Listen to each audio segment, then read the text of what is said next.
Movie का start एक local theatre show से होता है जिसे बहुत से गांव वाले एंजॉय कर रहे थे और उन्हीं गांव वालों में हम एक बच्चे को भी देखते हैं जिसके फादर इस ड्रामा में एज अ हीरो परफॉर्म कर रहे थे। वो ड्रामा अभी चल ही रहा होता है कि करीब रखे फायर क्रैकर्स में आग लग जाती है और फायर क्रैकर में आग लगने की वजह से वहाँ पर धमाका हो जाता है, हर चीज जल जाती है और वहाँ पर केओस हो जाता है। और अब जिस बच्चे को हमने मूवी के स्टार्ट में देखा था उस बच्चे को हम इस आग में जला हुआ देखते हैं और यहीं से मूवी का सीन कट होकर हमें प्रेजेंट में एक न्यूज शो दिखाया जा रहा था जिसमें आने वाले थंडर यानी आसमानी बिजली से लोगों को बचने के लिए बताया जा रहा था। और यहीं पर अब हम इस मूवी के मेन कैरेक्टर जेसन को देखते हैं। जेसन अपने गांव में तो एज ए टेलर वर्क करता है लेकिन वो अमेरिका जाना चाहता है, जबकि साथ ही उसे अपने गाँव की एक लड़की से शादी भी करनी थी। लेकिन उस लड़की के फादर अपनी बेटी की शादी जेसन से नहीं करवाना चाहते और अब वो किसी तरह उसकी फैमिली को मनाने के लिए सेंटा क्लॉज के हुलिये में उसके घर जाता है। जैसे ही उस लड़की के फादर को पता चलता है कि सेंटा के कॉस्ट्यूम में वहाँ पर जेसन है तो वो उसे नुकसान पहुँचाने के लिए आगे बढ़ते हैं। पर इससे पहले कि वो कोई नुकसान पहुँचा पाते आसमान से एक बहुत ही बुरी बिजली आकर जेसन पर गिरती है और एट द सेम टाइम हम एक और जगह एक और आदमी पर ये बिजली गिरते हुए देखते हैं जिसका नाम शिवू है। और यहाँ जेसन को जल्दी से हॉस्पिटल लेकर आया जाता है। हॉस्पिटल पहुँचने पर डॉक्टर्स उसे देखकर बहुत ज्यादा हैरान थे क्योंकि जिस इंटेंसिटी की उसके ऊपर बिजली गिरी थी उस लिहाज से तो उसे कुछ भी नहीं हुआ था। और अब दूसरी तरफ हम शिवू को देखते हैं जिसके ऊपर भी बिजली गिरी थी और वो तो विदाउट किसी फर्स्ट एड के ही ठीक हो गया था। शिवू जैसे ही सोकर उठता है तो उसकी बॉडी बहुत जोर जोर से कांप रही थी और उसके हिलने की वजह से उसका घर भी इस तरह हिल रहा था जैसे अर्थक्वेक आ गया हो। और ये बात इस चीज को इंडिकेट कर रही थी कि शिवू के अंदर कुछ पावर्स आ गई हैं, शायद उस बिजली के गिरने से। जबकि यहाँ जेसन के डॉक्टर उसकी फैमिली को बता रहे थे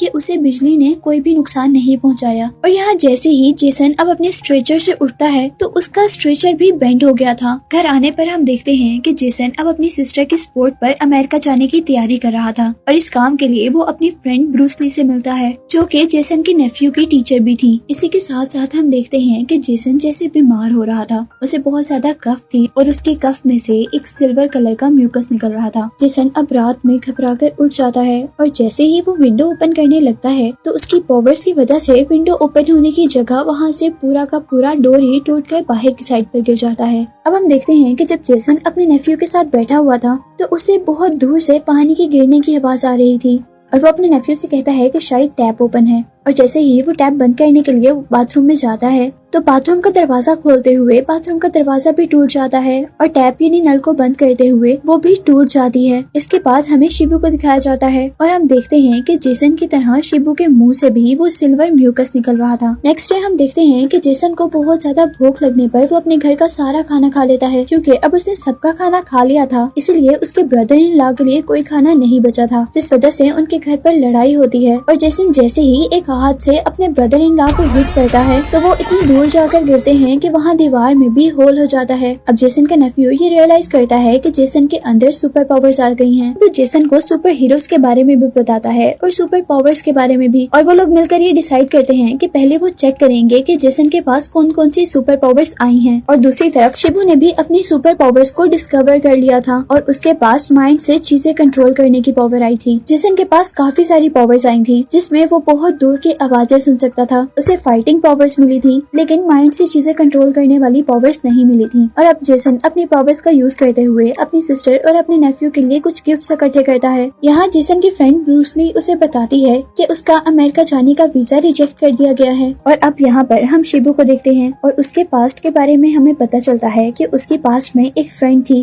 जिससे वो शादी करना चाहता था पर किसी वजह से उनकी शादी नहीं हो पाई थी। और अब सुपर पावर्स आने के बाद शिबू अपनी फ्रेंड से मिलता है जहाँ उसे पता चलता है कि उसकी फ्रेंड की डिवोर्स हो गई है, लेकिन उस लड़की के भाई उस लड़की की किसी और से शादी करवाना चाहते हैं। उनकी इसी सब बातों के दौरान शिबू के फ्रेंड उषा की बेटी बेहोश हो जाती है जिसे वो हॉस्पिटल लेकर जाते हैं। अब यहाँ जेसन को हम पुलिस स्टेशन में देखते हैं जहाँ उसे बताया जा रहा था कि उसका वीजा इस वजह से रिजेक्ट किया गया है क्योंकि उसके बर्थ और स्कूल सर्टिफिकेट पर उसके फादर के नाम चेंज हैं। जेसन उन्हें समझाने की कोशिश करता है कि वो कोई मिसअंडरस्टैंडिंग थी, लेकिन यहाँ पुलिस ऑफिसर उसे सच बताते हैं। तो यहाँ अब हमें जेसन की स्टोरी पता चलती है। असल में मूवी के स्टार्ट में दिखाया जाने वाला बच्चा जेसन ही था और उसके फादर की उस एक्सीडेंट में डेथ डेथ हो गई थी और उस एक्सीडेंट में जेसन की भी याददाश्त चली गई थी और अब जेसन को उसके स्टेप फादर ने ही पाला था। जेसन ये सारी बातें सुनकर शॉक था, जबकि अब हमें उषा की बेटी को दिखाया जाता है जो कि बहुत ज्यादा बीमार थी और उसका फौरन ऑपरेशन करना जरूरी था। शिबू उषा से कहता है कि मैं कहीं से भी पैसों का अरेंज करूंगा। अब हम जेसन को उसके घर पर देखते हैं और यहाँ उसके स्टेप फादर उसे बताते हैं कि तुम्हारे असल फादर उस दिन सिर्फ उस ड्रामा के हीरो नहीं थे, बल्कि वो एक सच में हीरो थे, क्योंकि उस दिन उन्होंने अपनी जान को खतरे में डालकर सबको बचाया था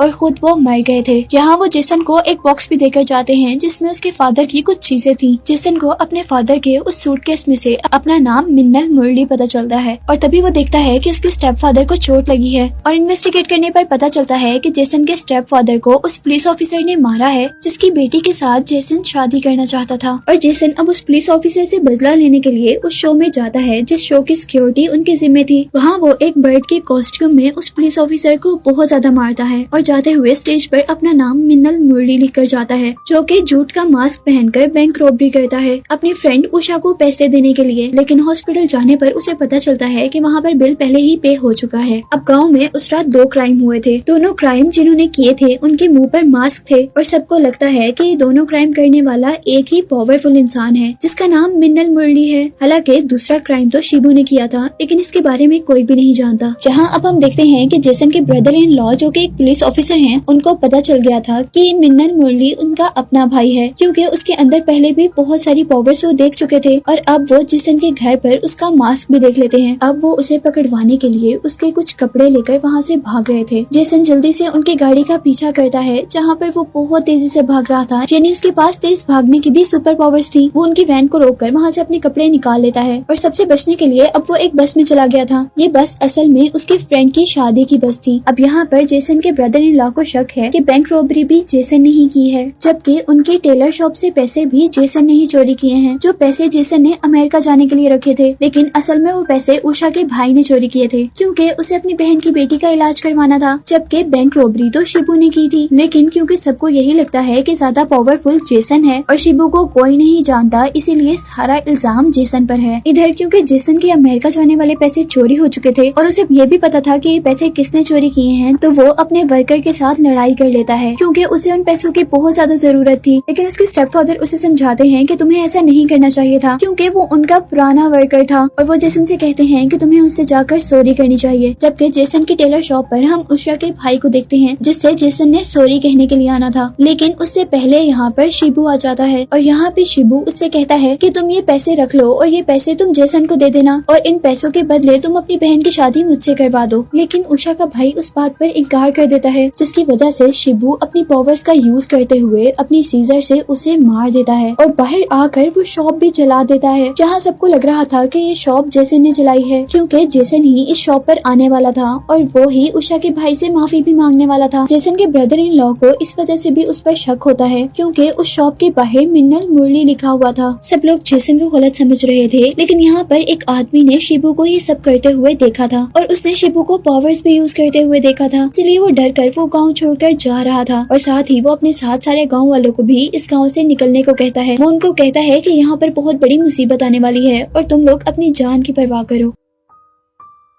यहाँ एक और पुलिस ऑफिसर जेसन के ब्रदर इन लॉ से कहता है कि अगर जेसन को उस आदमी को मारना भी था, वो कहीं और लेकर जाकर मार सकता था। जेसन अपनी शॉप को खुद क्यों जलाएगा? अब यहाँ इन सब चीजों से परेशान होकर जेसन अपनी फ्रेंड ब्रूसली के पास जाता है और अपने नेफ्यू के साथ उसे बताता है कि असल में मिन्नल मुरली मैं हूँ, लेकिन ये जितने भी बुरे काम हुए हैं, यानी उस आदमी का जो मर्डर हुआ है और जो बैंक रॉबरी है, वो मैंने नहीं की। वो कन्फेस करता है कि हाँ, उस दिन पुलिस वालों को सिर्फ मैंने मारा था। ब्रूसली उससे परेशान होने के लिए मना करती है और कहती है कि मैं तुम्हारे साथ हूँ। जबकि पुलिस ऑफिसर गांव के दरमियान में एक बहुत बड़ी सी बेल लटका देते हैं और गांव वालों से कहा जाता है कि अगर कहीं पे भी मिन्नल मुरली किसी को भी नजर आए तो वो लोग ये बेल बजा दें। और दूसरी तरफ हम देखते हैं कि जेसन के साथ वाली शॉप की सीसीटीवी फुटेज में वो आदमी नजर आ रहा था जिसने असल में जेसन की शॉप को जलाया था। अब सारे पुलिस स्टेशन में खड़े होकर वो सीसीटीवी फुटेज देख ही रहे थे कि वहाँ पर शिबू जूट का मास्क पहनकर आता है सीसीटीवी फुटेज लेने के लिए, जबकि जेसन वहाँ पर बगैर मास्क के खड़ा था। सबका शक जेसन से उतर जाता है और उनको पता चल जाता है कि मिन्नल मुरली कोई और है। पुलिस वाले शिबू पर गन पॉइंट करते हैं, लेकिन वो अपनी पावर्स का यूज करते हुए सारी गन्स को गिरा देता है और वो फुटेज लेकर वहाँ से भागता है। और यहाँ अब जेसन भी अपना चेहरा छुपाते हुए उससे वो सीडी लेने के लिए वापस भागा था, क्योंकि वही सीडी तो उसकी सच्चाई का प्रूफ थी। वो दोनों भागते भागते एक बस के अंदर पहुँच जाते हैं, जहाँ पर शिबू उस कैसेट को तोड़ देता है और उनकी लड़ाई के दरमियान में यहाँ पर बस ड्राइवर मर जाता है, जिसकी वजह से बस आउट ऑफ कंट्रोल होकर एक पहाड़ी से नीचे गिरने वाली थी। लेकिन जेसन उस बस और बस के लोगों को बचा लेता है और उस बस पर लिखकर जाता है असल मिन्नल मुरली, लेकिन उसका नाम अभी भी किसी को नहीं पता था। इस लड़ाई की वजह से लोगों को ये पता चल गया था कि यहाँ पर दो मिन्नल मुरली हैं, एक वो जो अच्छे काम कर रहा है,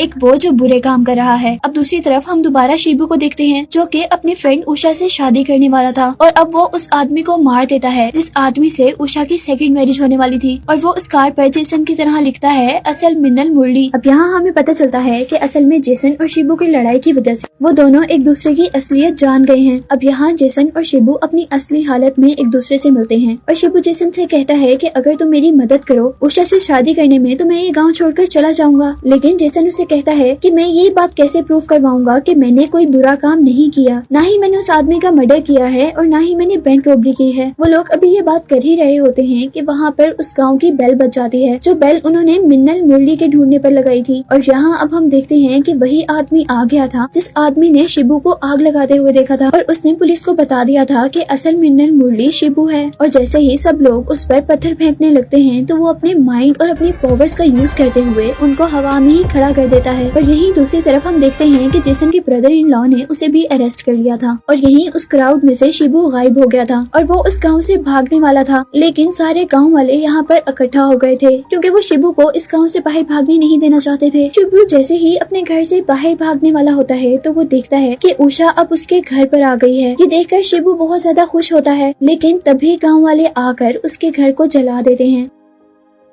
वो तो घर से बाहर था, जिसकी वजह से वो तो बच जाता है, जबकि उसकी फ्रेंड उषा और उसकी बेटी मर जाते हैं। और अब वो इस गुस्से में पूरे गांव को उसी तरह खत्म करना चाहता था जिस तरह उसकी फ्रेंड मरी थी, यानी आग लगाकर। अब यहाँ हम देखते हैं कि पुलिस वाले भी किसी तरह शिबू को रोकने की कोशिश कर रहे थे, क्योंकि वो भी जान गए थे कि शिबू अब बदला जरूर लेगा। और शिबू ने अब एक क्राउड के अंदर बहुत ज्यादा बम लगा दिए थे, जिसकी वजह से जगह जगह आग लग जाती है। और अब पुलिस ऑफिसर्स जेसन के पास आते हैं। वो उससे कहते हैं कि हम ये नहीं जानते कि तुम्हारे पास क्या सुपर पावर्स हैं और तुम क्या कर सकते हो, लेकिन प्लीज तुम किसी तरह हमारे गांव को शिबू से बचा लो। वो जल्दी से जेसन को जेल से बाहर निकालना चाहते थे, लेकिन उनकी कीज गुम हो जाती हैं और जेसन अपने हाथ से गेट तोड़ते हुए बाहर निकलता है। और अब जेसन अपने बनाए हुए नए सुपरमैन कॉस्ट्यूम में वहाँ पर पहुँचता है जहाँ पर आग लगी हुई थी। और यहाँ पर जेसन और शिबू के दरमियान में लड़ाई शुरू हो गई थी, लेकिन क्योंकि शिबू के पास माइंड कंट्रोल करने की पावर थी और जेसन के पास ऐसी पावर नहीं थी, तो जेसन हारने वाला था। और अब वो लड़ाई को छोड़कर शिबू को समझाने लग जाता है कि तुम प्लीज गांव वालों को छोड़ दो। वो कहता है कि गांव वालों ने तुम्हारा क्या बिगाड़ा है। और तभी शिबू उसे कहता है कि मेरी फ्रेंड उषा ने भी किसी का कुछ नहीं बिगाड़ा था और मैंने भी किसी का कुछ नहीं बिगाड़ा था, तो मुझे ये सजा क्यों मिली है। और अब शिबू अपने गुस्से में जेसन को बहुत ज्यादा मारता है, और क्योंकि जेसन की पावर्स थोड़ी कम थी इसीलिए वो हार रहा था। जेसन शिबू को मारता है और वो जाकर एक जमीन पर गिरता है, जिसकी वजह से उसकी वो याददाश्त वापस आ जाती है जब मूवी के स्टार्ट में उनके गाँव में आग लगी थी और उसके फादर ने सबको बचाया था। और यहाँ अब उसके पास भी माइंड से चीजें कंट्रोल करने की पावर आ गई थी और वो अपने फादर की तरह यहाँ सारी चीजों को बचाने वाला था। और इतनी पावर्स आने के बाद अब जेसन एक बहुत बड़ा स्पेयर उठाकर शिबू की तरफ बढ़ता है और उसके अंदर स्टैब करके उसे मार देता है। और अब यहाँ गांव वालों को भी पता चल गया था कि असल मिन्नल मुरली जेसन ही है। और ये मूवी इस नरेशन के साथ एंड होती है कि मैं अब कभी भी अमेरिका नहीं जाऊंगा, बल्कि अपने गाँव में रहकर उसकी प्रोटेक्शन करूंगा, क्योंकि मुझे ये सुपर पावर्स इसीलिए दी गई है कि मैं सबकी प्रोटेक्शन करूँ। और अभी यहाँ पर और भी मुसीबतें आनी हैं और जब तक मुसीबतें आती रहेंगी मैं उनका सामना करता रहूंगा। जिसके साथ ये मूवी यहीं पर एंड हो जाती है।